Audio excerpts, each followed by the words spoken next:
And so it gets to Africa, as I said, through water pumps. Okay. I forgot her name, and I should do her justice. Some French woman realized that solar and water pumps were a perfect fit for Africa. And because solar produces direct current and the water pumps run on DC. And so it was just this realization, wow, suddenly, I'm sure God was laughing, saying, how did it take this long to figure this out? But, that the sunniest places would be a great place to put solar panels and have it pump water, So that happened. I don't know exactly, 60s, 70s, it started getting spread. Yeah. The hippies in America and Europe were also into solar. So they used it on their hippie farms because they wanted to be off grid, so the establishment couldn't control them. Yeah. So back then they were the leftist anti-war types, and now they're the Trumpian anti-war types. But they don't know that they should be for solar yet. But yet some of them are. Anyways, it's all, everybody's got their views on these people. So what is the energy race looking like in Africa? So what's going on is, there's this big movement of pay-as-you-go solar. Okay. Because a lot of people didn't have enough money to invest in buying solar and lights and everything else. Yeah. So this business model first came out of Kenya.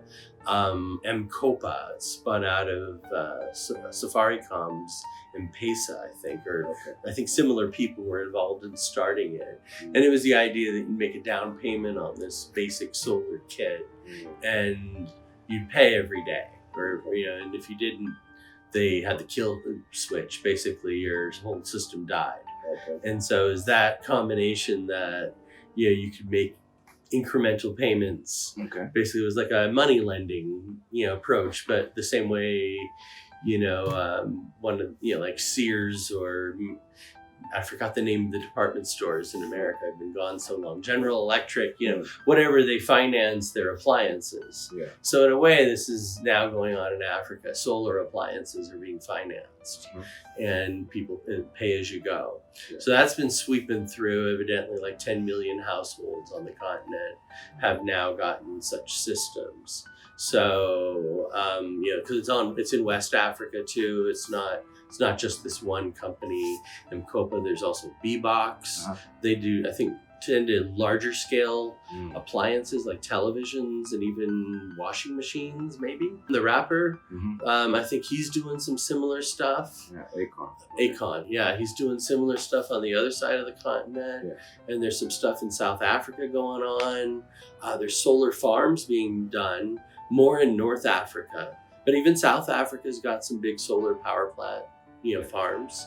So it's happening, and it's growing very quickly, but it's definitely far behind everywhere else. It's far behind China and India and US and Europe and Japan. And where is East Africa in this one?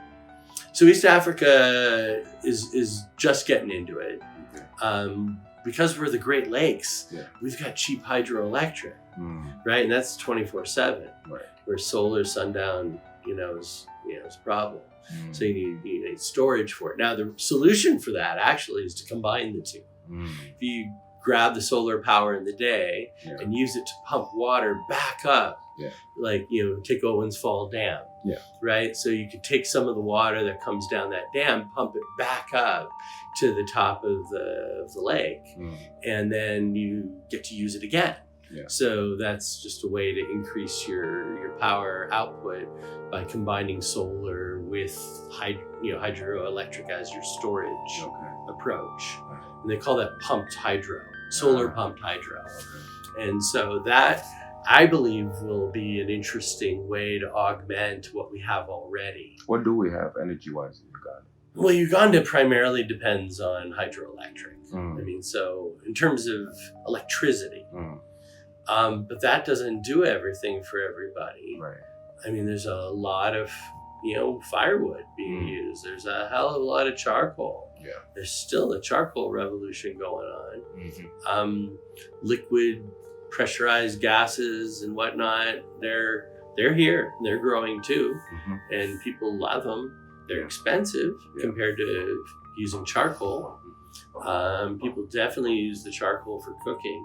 Because using gas for cooking is just too expensive for a lot of things. Some things it's okay. Yeah. You know, like quick gas for maybe making tea, that makes sense. But for people cooking beans, it's just too expensive. It takes too long to cook beans, so you got to use charcoal. Okay. I learned that watching when we were selling, recycled biomass as briquettes. Yeah. So I got to learn a lot about how people use energy here in all the different industries.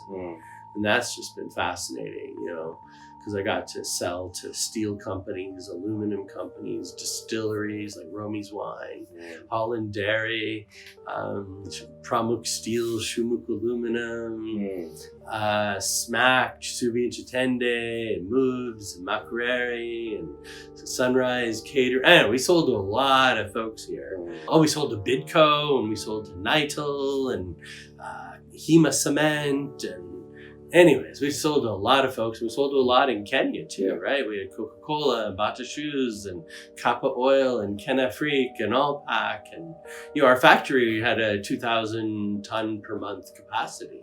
So we were harvesting sugarcane bagasse from the big factories out in, you know, Busoga land, like, Mayuge and etc. And we were getting rice husks from Soroti, and we would get, sawdust from all kinds of places like Nabutende. And, you know, we had huge logistics for waste gathering, just gathering waste from every corner we could of Eastern Uganda, bringing it to our factory in Jinja, and then crushing it, drying it, compressing it into these 90 millimeter logs of non-carbonized briquettes that burn really intensely, and then selling them all over the place.